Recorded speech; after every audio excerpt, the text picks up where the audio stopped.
Hello बच्चों, आज हम स्टार्ट करने जा रहे हैं क्लास 10 का चैप्टर 4 क्वाड्रेटिक इक्वेशंस। आज हमारी ये इंट्रोडक्शन क्लास है। यहाँ हम इस चैप्टर के सारे इम्पॉर्टेंट टॉपिक्स और फार्मूलाज को डिस्कस करेंगे ताकि आपको एक्सरसाइज में किसी क्वेश्चन में कोई प्रॉब्लम ना हो। ठीक है, तो देखो सबसे पहले हम क्या डिस्कस करते हैं, पॉलिनोमियल। पॉलिनोमियल क्या होते हैं हमारे, ठीक, एक ऐसा हमारा एक्सप्रेशन जिसमें क्या हो, कुछ वेरिएबल्स हों, कुछ कांस्टेंट हों, कुछ सिंबल्स हों, उसे हम क्या कहते हैं, पॉलिनोमियल। तो आपने 3 टाइप के पॉलिनोमियल्स पढ़े होंगे। कौन से? एक तो इस तरीके का 5x इज इक्वल टू 0, फिर 2x plus 5 is equal to 0, 3x plus 3x square plus 4x plus 7 is equal to 0, है ना। इसे क्या कहते हैं हम, मोनोमियल। ये हमारा बाइनोमियल, ये हमारा ट्राइनोमियल।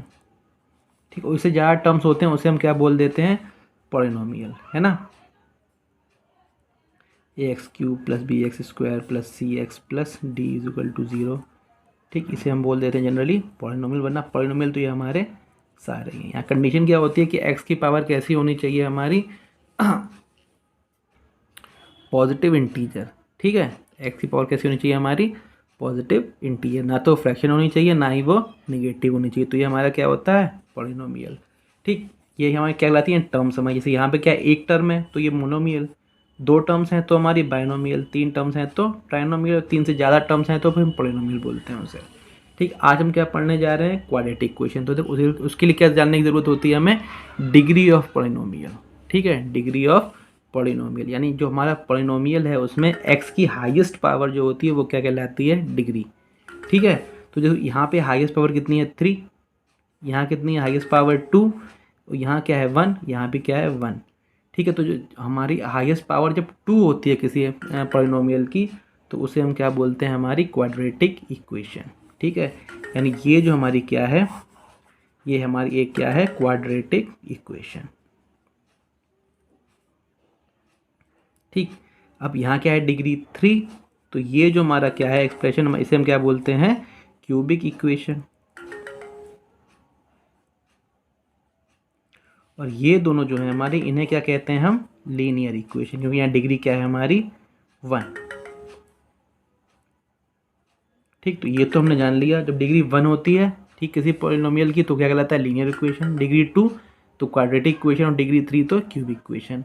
तो आज हम क्वाड्रेटिक इक्वेशंस के बारे में पढ़ेंगे, है ना। तो देखो स्टार्ट करते हैं क्वाड्रेटिक इक्वेशन। तो सबसे पहले हम देखते हैं standard equation of a quadratic equation. ठीक, इसे स्टैंडर्ड इक्वेशन भी बोलते हैं, या फिर कभी कभी जनरल इक्वेशन भी बोलते हैं। ये क्या होती है हमारी, ax² plus bx plus C is equal to 0।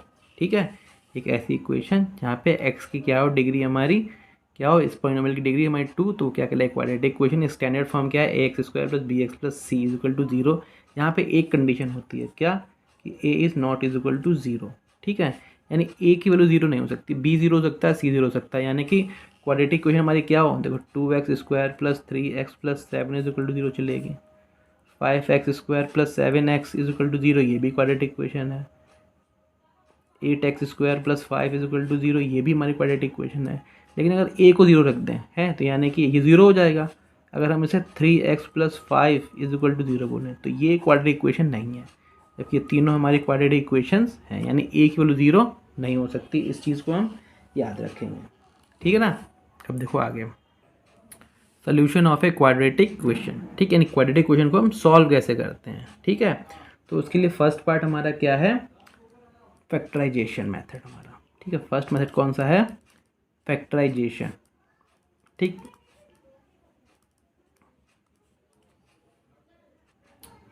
तो देखो एक कंडीशन लेते हैं हम यहाँ पे, 2x² minus 5x plus 3 is equal to 0।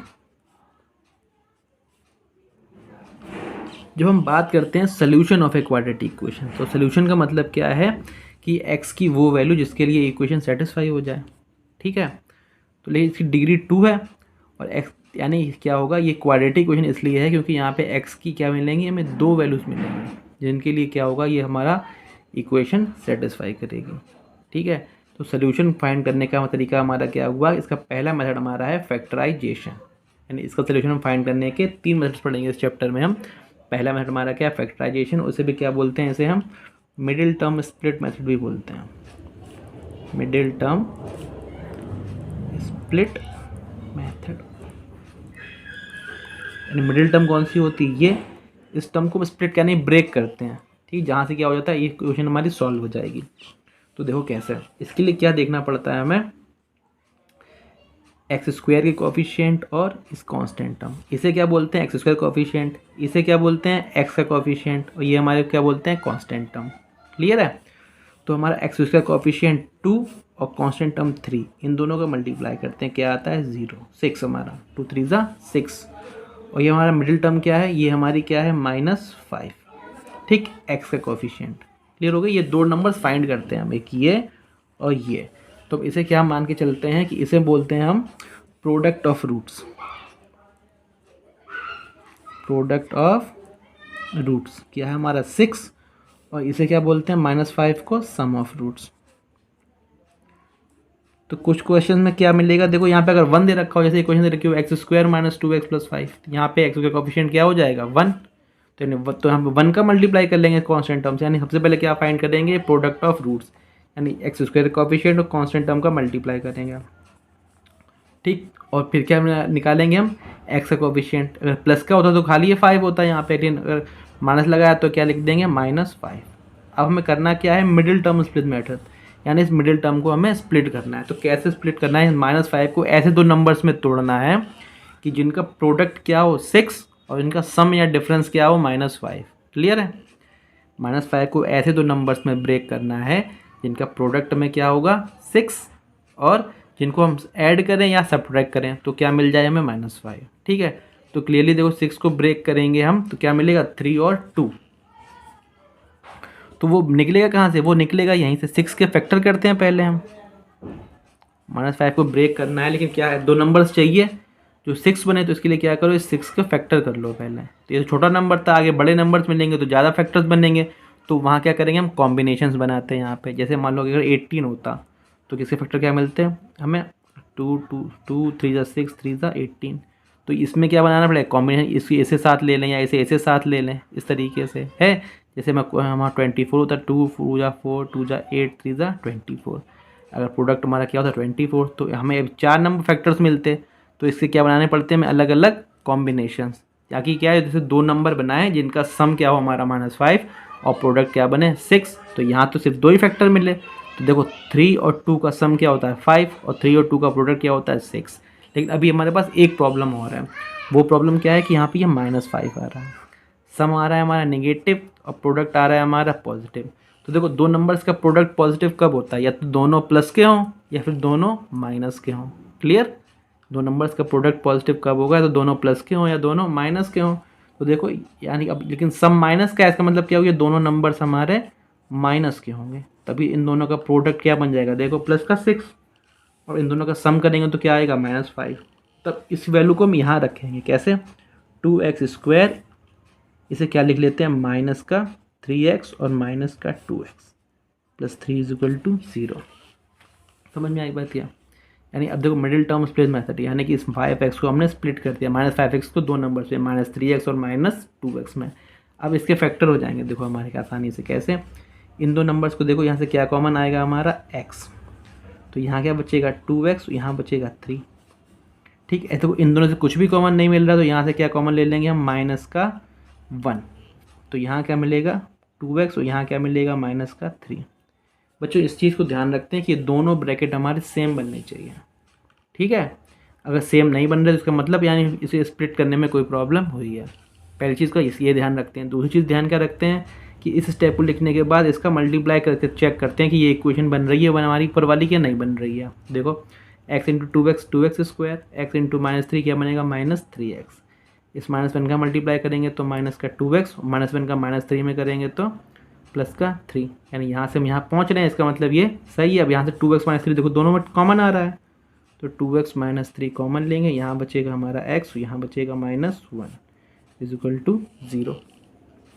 Clear. अब देखो 2 फैक्टर्स आ गए। अब 2 टर्म्स का प्रोडक्ट हमारा क्या आ रहा है 0, इसका मतलब क्या है दोनों में से कोई एक 0 होगा। यानी इफ़ ये इसे 0 करें 2x minus 3 is equal to 0, तो 2x is equal to 3, x is equal to 3/2। अगर इसे 0 करें, if x minus 1 is equal to 0, तो x इज इक्वल टू 1, यानी देयरफॉर रूट्स हमें क्या मिल गए, 3/2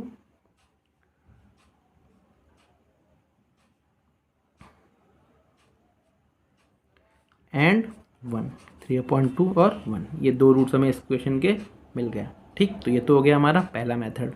अब चलते हैं हमारे सेकंड मेथड पे।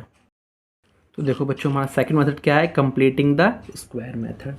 तो देखो एक क्वाड्रेटिक इक्वेशन लेते हैं हम, x² plus 4x minus 5 is equal to 0। ठीक, तो देखो इस मेथड में करते क्या है हम, ये तो बता चुके हैं, ये हमारा क्या होता है x² का टर्म, यहाँ x² का कोफिशिएंट क्या है 1, यहाँ x का कोफिशिएंट क्या है हमारा 4 और कांस्टेंट टर्म क्या है हमारी -5।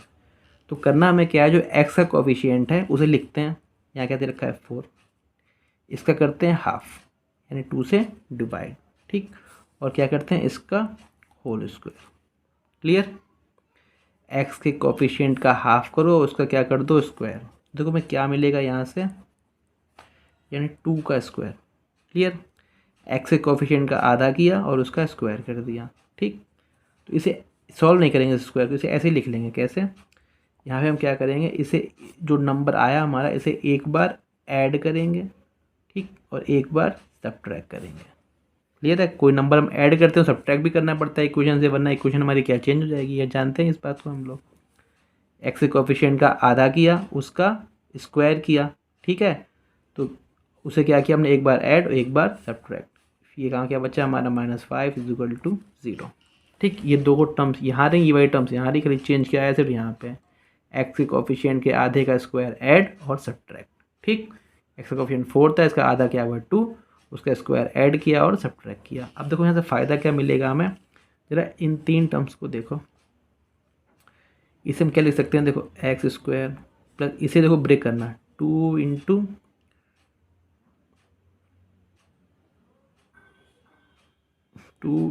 x plus 2 square, a² plus b² plus 2ab।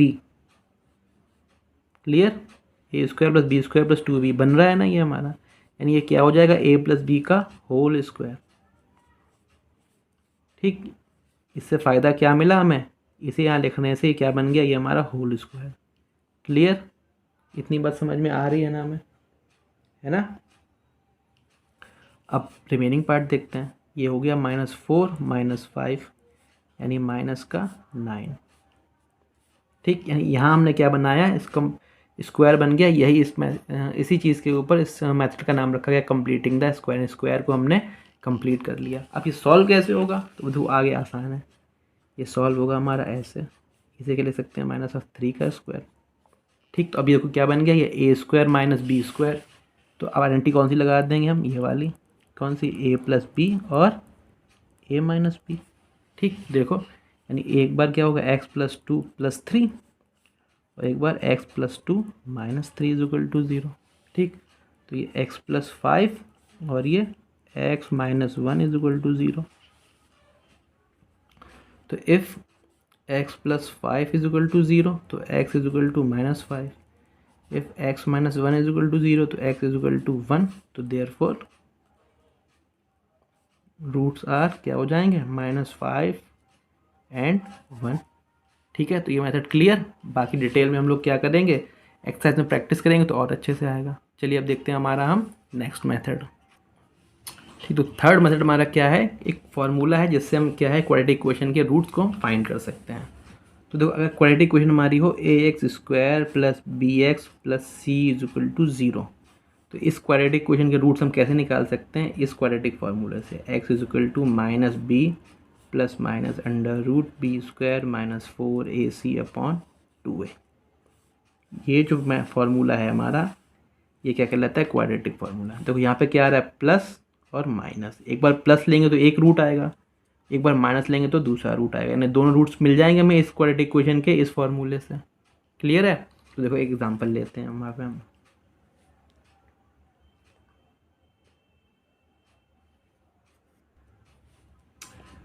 x² plus 2x minus 143 is equal to 0। ठीक, देखो यहाँ कंपेयर करेंगे एक्स और बी एक्स प्लस सी के साथ में, तो ए की वैल्यू क्या मिलेगी 1, बी की वैल्यू क्या मिलेगी 2 और सी की वैल्यू क्या मिलेगी -143। तो इस फॉर्मूले से देखो x is to minus B यानी माइनस का 2 plus minus under root B square यानी 2 का स्क्वायर माइनस 4 इंटू ए की वैल्यू 1 और सी की वैल्यू -143 अपॉन 2a 2 इंटू 1। तो देखना क्या बनेगा माइनस का 2 प्लस माइनस अंडर रूट ये 2 का स्क्वायर ये 4 और देखो ना ये माइनस माइनस ये तो हो जाएगा प्लस और इन दोनों का प्रोडक्ट हमारा कितना आएगा 572 अपॉन 2। तो x इज टू ये बनेगा -2 plus minus under root 576 upon 2। इसे हम सॉल्व करेंगे तो ये हमें क्या देगा 24 अपॉन 2, है ना। तो देखो अब एक बार जब हम प्लस लेंगे तो क्या आएगा हमारा, ठीक, x इज -2 प्लस 24 अपॉन 2, 24 में से 2 जाएंगे यानी 22/2, क्या वैल्यू आ जाएगी 11, ठीक। और एक बार अगर हम माइनस लेंगे तो क्या मिलेगा -2 माइनस 24 अपॉन 2 यानी माइनस का 26 अपॉन 2 यानी माइनस का 13, ठीक है। तो देयरफॉर रूट्स आर 11 एंड -13, ठीक। तो ये तीनों मेथड पढ़ ली हमने क्वाड्रेटिक फार्मूला के, ठीक। इसके बाद हम एक चीज़ और पढ़ते हैं, क्या है उसे बोलते हैं हम नेचर ऑफ रूट्स।